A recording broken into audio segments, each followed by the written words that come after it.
Start by telling us your name. Spell your last name for me. My last name is Gautier, Gautier. And your first name? And first name is James Donovan. Okay. And when and where did you serve? I served in the Philippine Island during World War II. Okay. And we arrived in Manila on Thanksgiving Day, 1941. And the Japanese attacked Pearl Harbor 2 weeks later. You were already in the military when the Japanese Right. attacked. And you had volunteered? I volunteered. Did you have any idea what you were going to have to face when you volunteered? No, I didn't. I really joined the Army Air Corps to fly because I had talked to a recruiter in Mobile, and I had taken a friend of mine up. He wanted to join the Army, Navy, so I took him up there. And on the way, we passed this Army recruiting with the hand and the finger saying, I want you. Mm-hmm. And he said, let's go and see what they'll offer me. So I went in, and while he was talking to the Army recruiter, I was sitting there looking at a magazine, and this young officer came in. He had on gabardines with green and pinks, trousers, and he had a lot of brass up. He looked like a government mule on parade.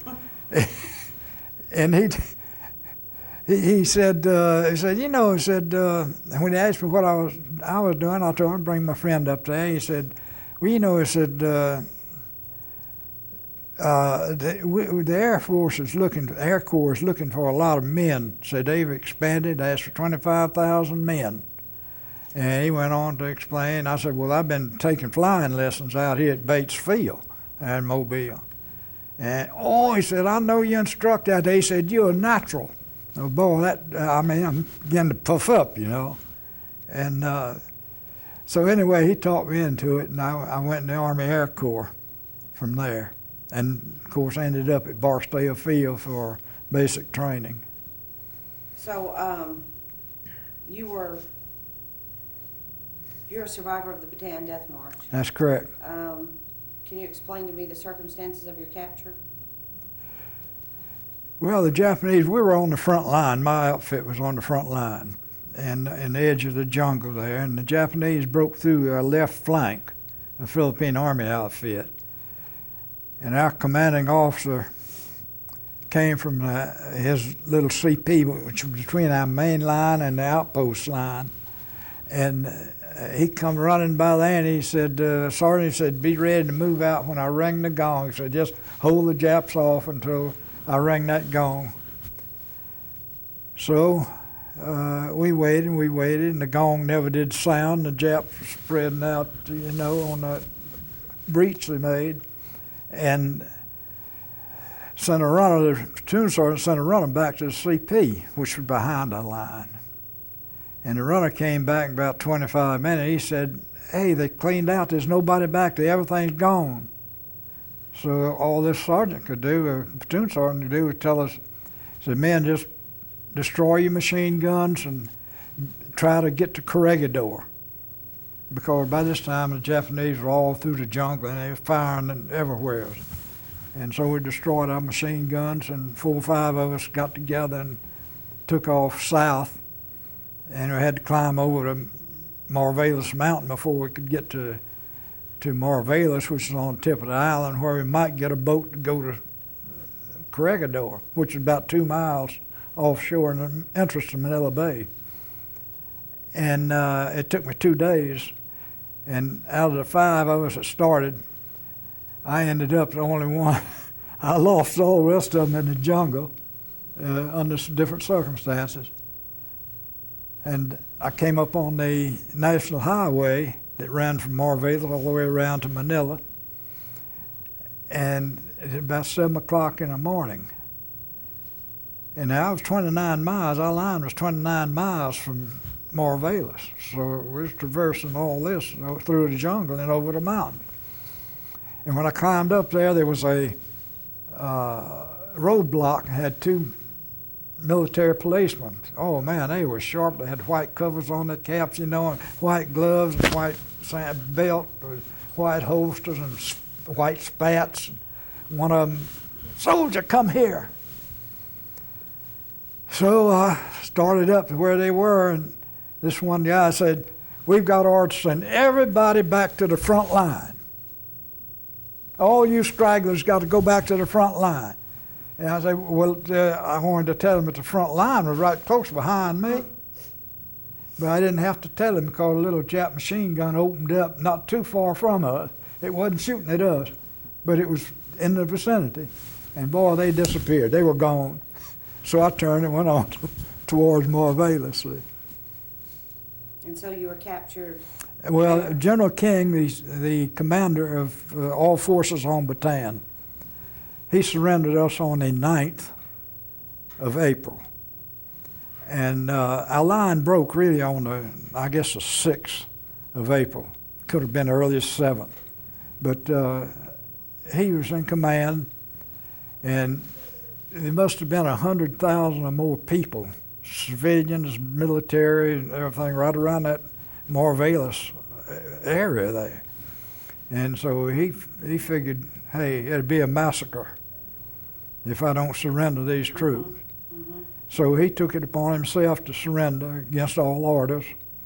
And so then that's when the Japanese came in and took us. How do you feel about his decision to do that? That's the only thing he could do. That's the only thing he could do. I mean, we were without any officers, without any direction of what to do. And so that's the only thing we could do. So you were out of weapons, out of supplies, no officers. That's right. And you're trapped on the tip of this island, mixed in with all these civilians. Right. So you feel he made the right choice? Yeah, he definitely made the right choice, even though MacArthur had told him he'd fight to the last man. MacArthur was in Australia. He didn't know what the situation was up there. And so the only thing we did, we like I say, we destroyed our machine guns and took our rifles by the barrel and wrapped them around trees and threw the thing away, you know, and that's the way we were when the Japs came in. You destroyed your weapons so they couldn't use them again? That's right. Destroyed them so they couldn't use them again. Okay, so once you were captured, then what?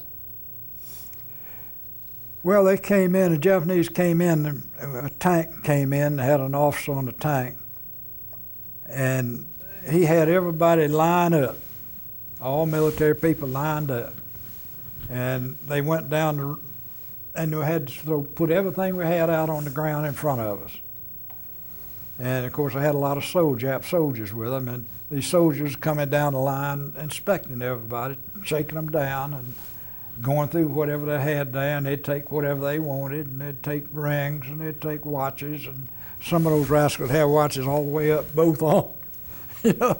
And so one thing amused me, and I tell the medics out here at Keesler when I speak to them, there's a boy about 3 men below me there. I didn't know he was a medic at the time, but he had a bottle of capsules, and they were pretty capsules. And back then we didn't have plastic bottles; they were glass bottles with a big cork stopper. Mm-hmm. And he had everything down on the ground except these capsules, and he'd hold them in his hand. And you know, medics in the service, they're up there to treat the wounded, administer the wounded, don't carry weapons or anything. And a lot of them would like to get a shot at the enemy every once in a while. But anyway, this Jap that was checking him there, the kid must have been 17, 18 years old, he looked like. He put his rifle down, that bayonet sticking out in front of it, and this boy stuck his hand out. And the Jap took those things, and he looked at them, he shook them, he took the top off of them, he smelled them, he poured him a bunch of them in his hand, threw them in his mouth, got his canteen out, smiling all the time. He's showing how invincible they were, you know. He swallowed that. This guy turned to the guy. I heard him when he said, "I got me one." And he did. I don't know what was in those capsules, You but don't know what it was, but it wasn't good for him, huh? when we left there about 45 minutes later. He was laying on his back, dead as the world. I'm sure he was dead.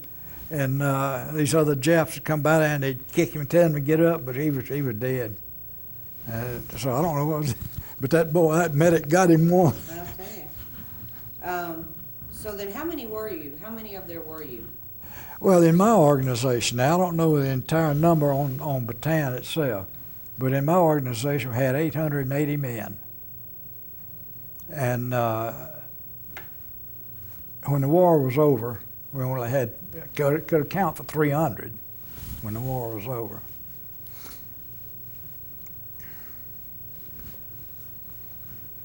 Okay. So then they made you walk from where you surrendered to where? The first section of the walk was from Marvelis to San Fernando, Pampanga. That was on the National Highway, running around the perimeter of the Manila Bay. And then from San Fernando, Pampanga, they put us in boxcars, metal boxcars, and it was a 4-hour ride, and this was in the hot tropic sun. The doors were slammed. They had us packed in there with their bayonet. And I was fortunate to get right by one of those metal doors where there's a crack, and I got air. But we lost a lot of men, suffered, and died from suffocation. And they couldn't even fall until they opened the doors and we got out, and those who died fell to the floor.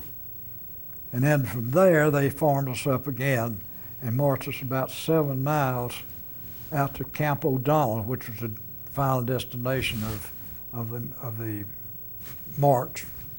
How long was that first leg that you had to walk?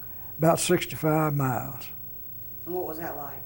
You were already short on supplies. You were short on food. You were short on We meds. we hadn't had any food since the day before we left the front line. And so there were 2 days that we didn't have any food. We did get water in the mountains there when we was retreating.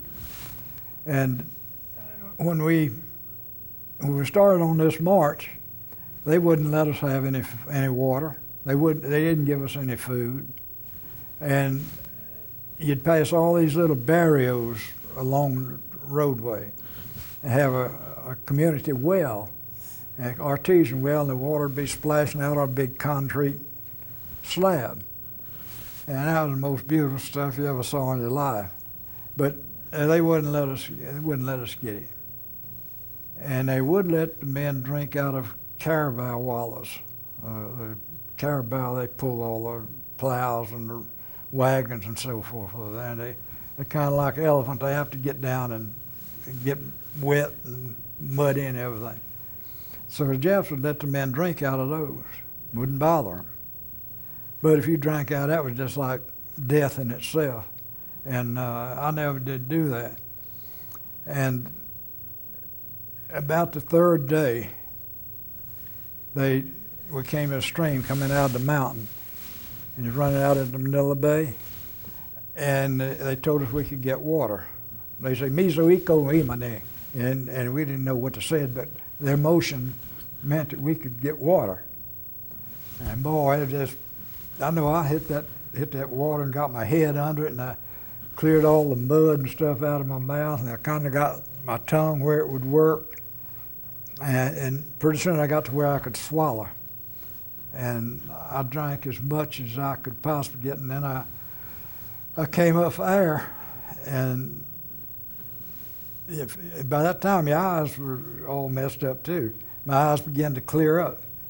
And here these fellows who had been killed up in the mountain, they was floating down this stream, bloated bodies, and they were floating on out into the bay, you know. And that's the first water I had on that march. It was right there. So at that point, you hadn't had food for 5 days or water for 3 days? For 5, I don't know, it was about the 4th day, I guess it was. They ran us into a compound. They ever so often, they'd gather the people up in a little area, compound area. And we lost so many men on the march that we started out 100 men in a group. But by the time we got a certain place, there'd be so many of them already killed that they'd run you into these compounds and form another group of 100. And they as we went into this compound late in the evening, real late, they had a sack of rice at the entrance, and they had a prisoner with a army GI spoon, big army GI spoon. He'd dig in that sack of it was raw rice, uncooked rice. Everybody hold a hand out, and they'd get a spoonful of that uncooked rice. I had that, and then I think it was maybe the next day. It was one of those days. You're kind of fuzzy all the way through there because of malnutrition, really not having food and water. But they stopped us in the sunshine in a bare place, you know, and they made us sit down. They made us sit down because it was about 2 o'clock in the afternoon. That ground had been soaking up that hot sun all day, so it's uncomfortable for you to sit down in that. Well, these guys brushing around there trying to get that hot dirt off the top, you know, and one of them uncovered a rutabaga. And about the size of a softball. And people saw that, and everybody started digging. And I got one. I dug up one of those rutabagas, and it was full of juice, you know. And so that was more water for my system. And when we got up, it looked like that field had been plowed.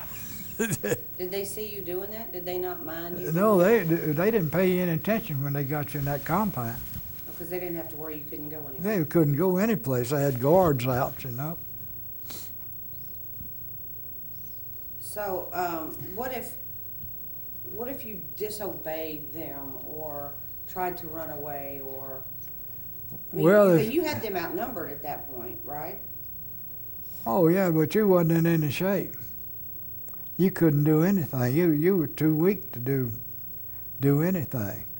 Now we did have some leave the Death March. We came to an area that was planted in sugar cane all the way up to the road. And some of the guys would break and run into that sugar cane patch, and a lot of them got away. A lot of them got shot, but a lot of them got away. And it wasn't that many, but I mean, those that did run, a few of them did get away. And in 1972, we had a convention over in Longview, Texas. And I saw this kid, and I said, "Hey, Lovelace." He turned around and looked at me. I said, "Man, I thought you were dead." He said, "Well," he said, "they catched me 3 times." He was one that got into this cane patch, you know, and he eventually got with the guerrillas, and he was captured again. The Filipinos turned him in for something. They caught him. And they put him in this little barrio and had a guard on the outside, and there was a grass shack, you know. And during the night, he went through the back of that grass shack and went back out in the jungle. He escaped them again, you know. But he said, "No," he said, they tried to kill me, he said, but I got away every time. Philippine people sometimes would try to help you or get food to you on the march, or. Oh yeah, they would line each little barrier would be people lining the roadway, you know, and a lot of them would have water, a lot of them just have food, some kind of food. Usually they wrap them in banana leaves. That's the way they wrap their food, and they'd try throwing into the men that was marching. You know, they just throw it in there. If the Japs caught them, they'd kill them, but. If they didn't catch him, well, that's fine, you know. But they risked their lives, I mean, all the way to try to get us food. And why do you think they did that? beg pardon? Why do you think they did that? Because Why did they risk their lives to get food or water to you? because they loved the Americans and they hated the Japs. And the Filipinos were patriotic. In fact, I have several friends. One lives over in Niceville. She has a tailor shop over there. She comes over here to the casino, and she stops by the house and she'll cook me some Filipino food while she's there. Sounds fun. Sounds like fun. Now tell me, when you get to Camp O'Donnell, how long are you there? I can't really remember, but 2 to 3 weeks I was in Camp O'Donnell. And what was that like?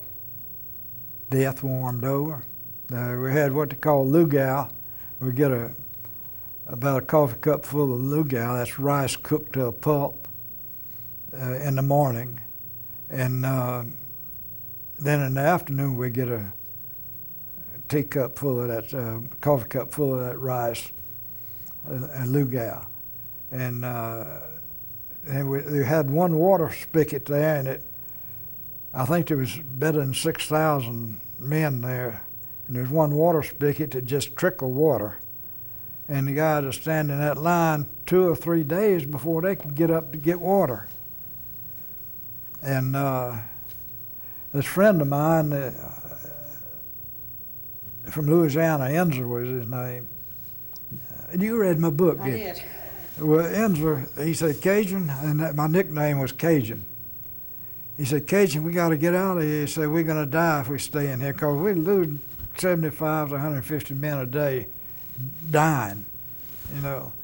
And I said, well, GU, I can't even, his name was GU Enzer, and you know, we have a GU ward in the military, so we call it GU. But he said, I'll take you over there and put you on the bus, on the truck, and which he did. And I got out of that camp, and that where the train put us off when they loaded us in those boxcars and got us up to Capas, and where we marched from the Capas out to O'Donnell. When we got to Capas, this captain that we had with us talked the Jap into stopping at a roadside park, and he told us to go in and get something to eat. Go in and get anything you want. Well, man, we were starved to death. Well, I couldn't get off the truck, but into the truck with the rest of them.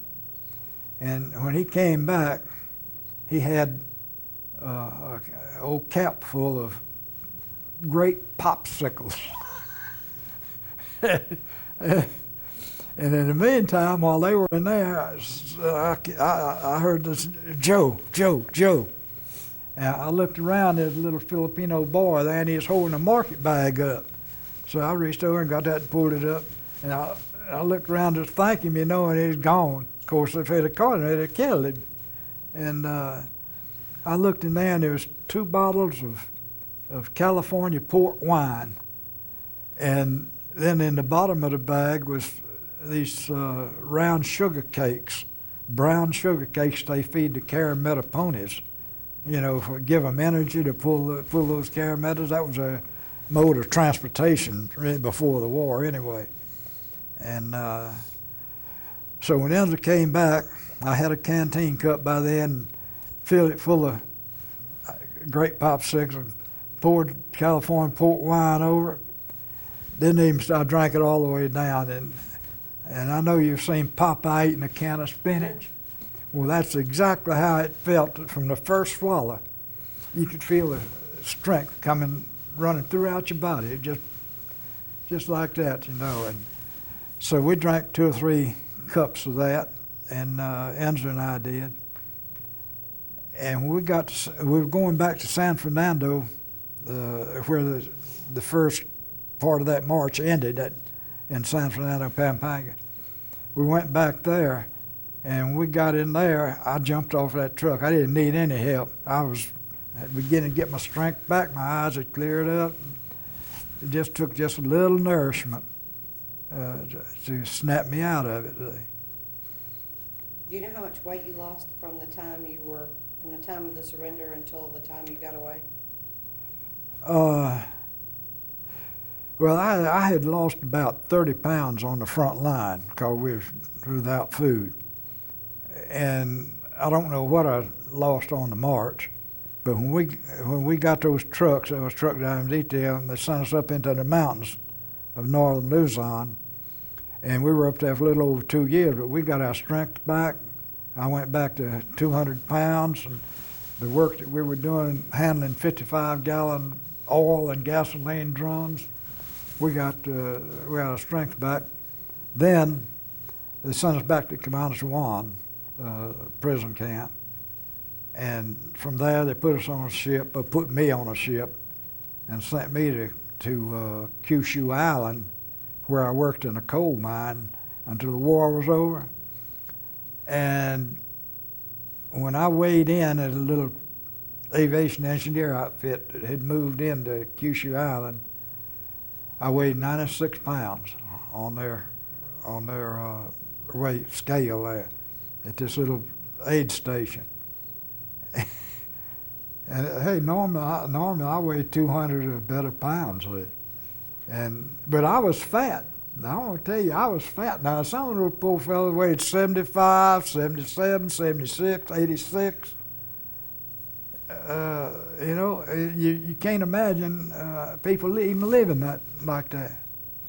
But that's where it was when I finished up there in Japan at that coal mine.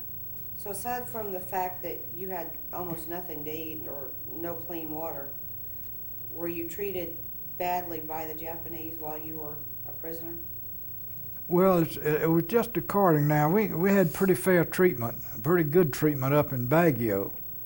That's up in the mountains in Baguio, at Camp John Hay, which was an American recreation camp prior to the war. And there was 14 of us there, and we were driving vehicles for the Jap headquarters in northern Luzon. And we were treated pretty good, but we still had to obey their rules.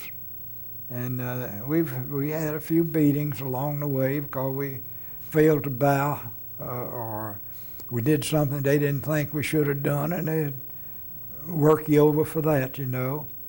But all in all, we had much better treatment up there than you got in any of the other prison camps. And in fact, the general gave us an armband to wear because we began getting, Jeff began working us over in towns we'd go to driving the truck. They'd see us, and they'd come over, and first thing you know, they'd be popping it to you. And so we complained about it, and so the Jap general gave some armband. I don't know what it said,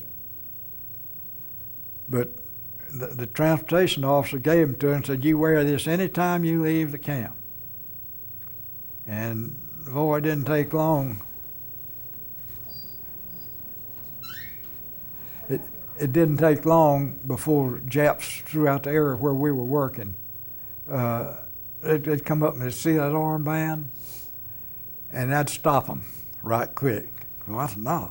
And usually they'd probably give us a cigarette or something, you know. But I don't know what the general put on that armband. He said, keep your mitts off of these guys. That's right. So, tell me about your rescue, or how your time in the prison camp ended. Well, they brought us up out of the mine about 2:30 one afternoon, and this was unheard of. And we couldn't figure out, you know, why they brought us up. And we knew that the Americans hadn't been bombing for the past couple of weeks. And so we came into camp, and they came down and got 10 men. At first they got the American that was in charge of each barracks and marched them off. Well, in a few minutes they came back, and each one of them got 10 men, counted off 10 men. Well, we figured all along the Japs, if Americans were going to attack, that the Japs would kill us, which that was a true fact. They had orders to kill all prisoners as of 29th of August. But anyway, they took us 10 minutes at a time and up there and gave us a Red Cross package. Now, they had these Red Cross packages all these years up there in the warehouse, but they wouldn't give them to the prisoner. And so we really ate up a storm that night, Well, the next morning, there wasn't any Japs in camp. And so along about 9 or 10 o'clock, somebody said Japs are coming up the road. That's from the mine area. And it was a Japanese commander of our camp, his interpreter, and a war correspondent, American war correspondent. He looked like an elephant. He's rosy-faced, and big and husky, but he wasn't any, near as big as I was, but he just looked that big because we were just looking at skeletons. And he came in and told us that he had landed at an aviation engineer organization on Kanoi on the southern end of this island. And so it took him 3 days by train to get up to our camp. And they told us not to leave camp because Japanese were still under arms and that it would be too dangerous to leave camp. And he said it'd probably be 6 weeks before Americans could come in and relieve us, and get us. Well, crazy Americans. We got back to our barracks and we had a good full stomach. We said, hey, if he came up here from Kanoi on train, how come we can't go down there by train? So we had a 12-foot board fence all the way around the camp.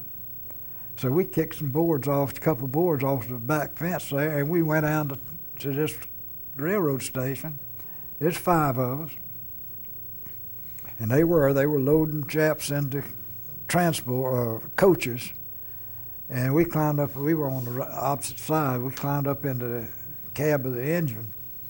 And when this Jap engineer saw us, he told the fireman to call the Kempeitai, that was the police, And we told him, you call the police, we're going to put you in that firebox. And we told the engineer we were going to Kanoi. And he said, well, I can't go to Kanoi. He said, my orders say I go this way. He said, this road forks 75 miles down the road, it forks. And he said, Kanoi is over here. He said, the one I have to go to is over here. And so when we get down there, and sure enough, he stopped. We got out and unhooked the coaches from that engine. And we got back in and we went to Kanoi. The engineer finally gave up, so he better go along with us. So when you got to Kanoi, then what?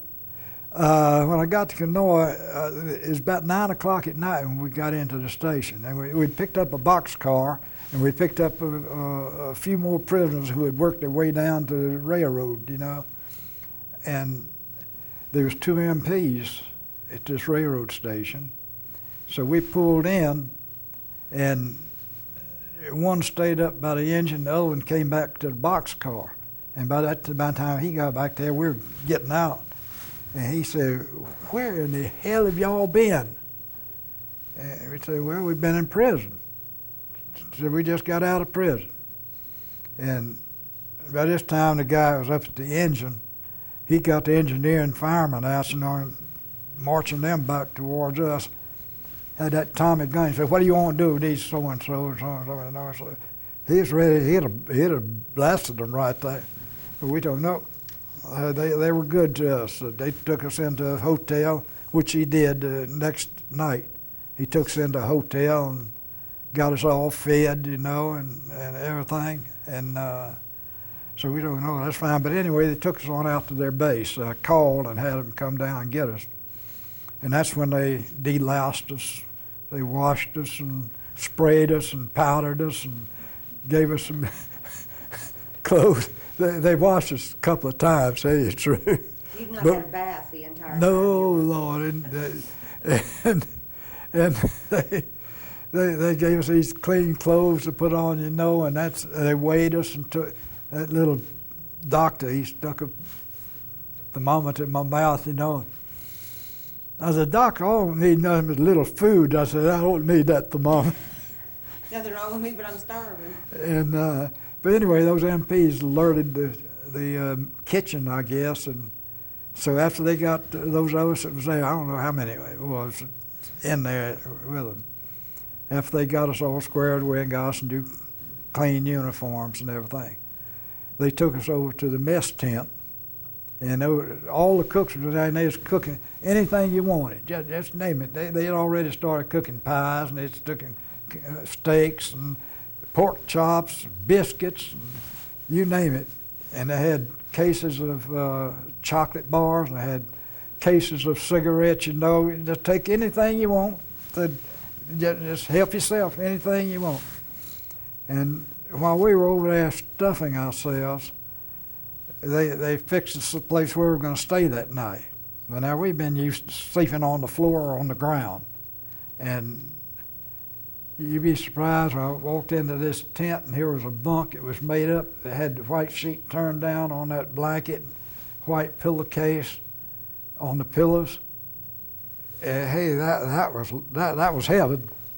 To crawl in there, and I had a chocolate bar in my hand. I was eating on that chocolate bar, and that's the way I went to sleep, was with that chocolate bar.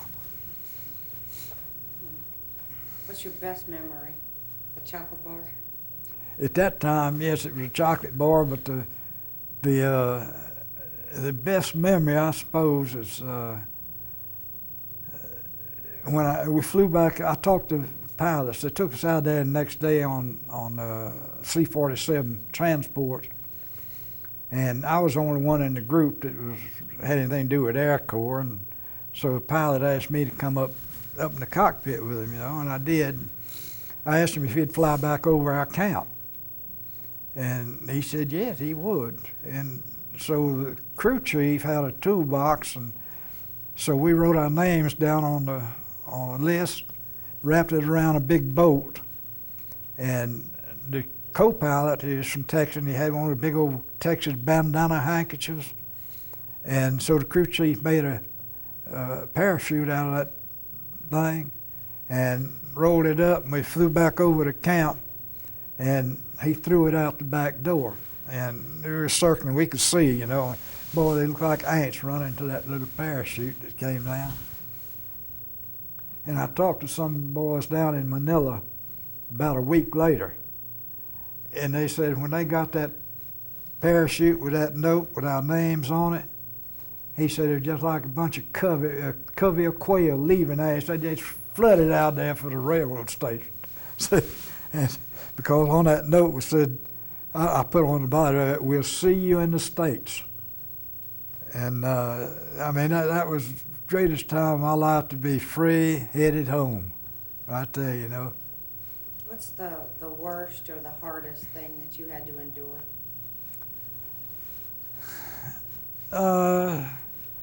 I guess the hardest thing was fear. You feared for your life 24 hours a day.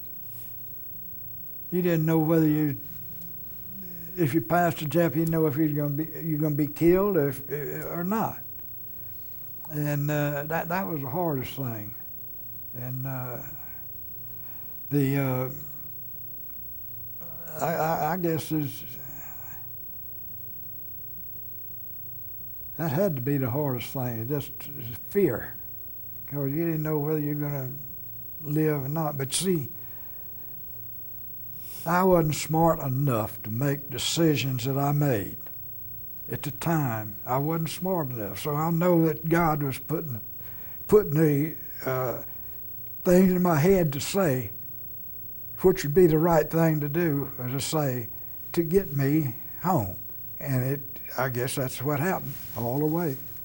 And I didn't have sense enough to know it, but after reflecting on it, I know that that's exactly what was happening, because I wasn't smart enough to know whether to go to Japan or whether to stay in the Philippines or whether to drive a truck certain place or something like that. So those small decisions and the big ones are the ones that saved you from being killed.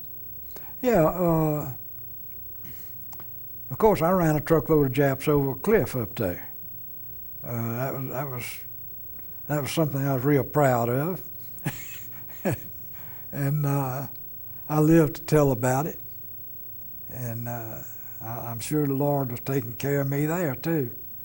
And now, you know, I've told these stories to a lot of people, and they wouldn't. I told my wife these stories. Now, we weren't married at the time, but I was telling her stories about this, and I was telling about that truck that I run over the cliff. And then I was stationed in Savannah and Albany, Georgia, back in 1960, and I was in charge of I was alert crew for B-52 bombers that we kept in the air. We kept them 3 in the air all the time.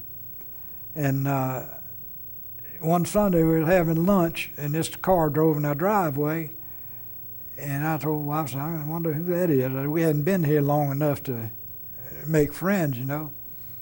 And I went out there, and it was Wilson. It was Sergeant Wilson. Now, he wasn't in the service then. He was out of service. This was in 1960.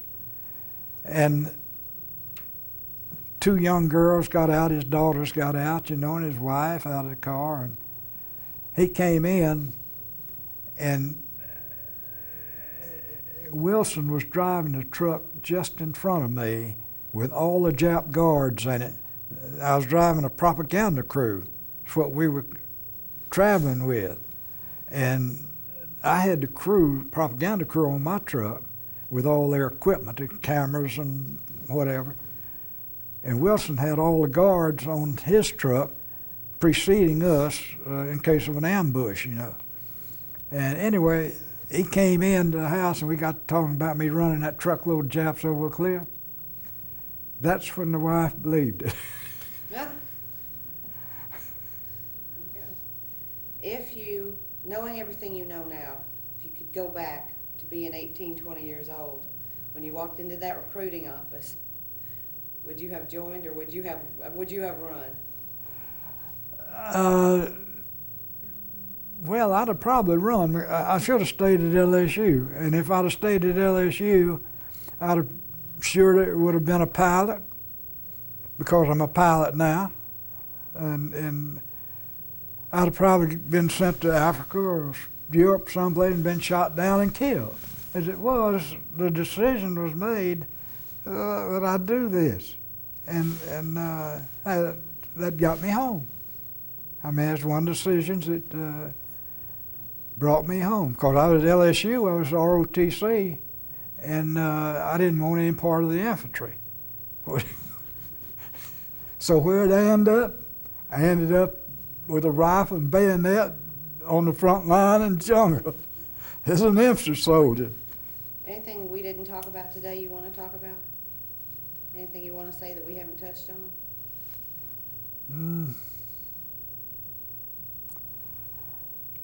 No, not necessarily. But we had this captain with us, and everybody liked the old man. He wasn't an old man. He was about 35 years old. He was a captain.